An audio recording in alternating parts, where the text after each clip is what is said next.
नमस्ते सबैजनालाई। हाम्रो नराम्रो इम्प्याक्ट भनेको चाहिँ स्पेसली यो टेन्सनले गर्दाखेरि हाम्रो ब्याक पेनहरू भइरहेको हुन्छ। नेकको ब्याक पेनहरूले गर्दाखेरि हाम्रो नराम्रो इम्प्याक्ट चाहिँ फेसमा नै देखाउँदछ, जसले गर्दाखेरि हाम्रो फेसमा प्रिम्याच्योर रिङ्कल, डल कम्प्लेक्सन र पफिनेसहरू देखा पर्दछ र हाम्रो ब्लडको चापहरू पनि घट्नुको कारणले गर्दाखेरि फेसमा अनेकौं समस्याहरू भोग्नु पर्दछ।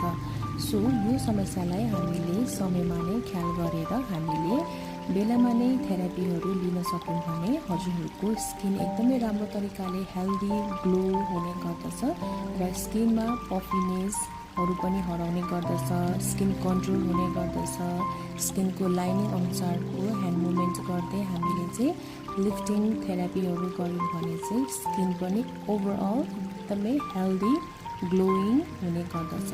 सो हजुरहरूले पनि आफ्नो यस्तै समस्याहरूको लागि हाम्रो कोरियन स्किन केयरमा भिजिट गर्न सक्नुहुन्छ। हामीले चाहिँ सम्पूर्ण थेरापीहरू हजुरहरूको चाहिँ एज वाइज नै हामीले गर्ने गर्छौँ।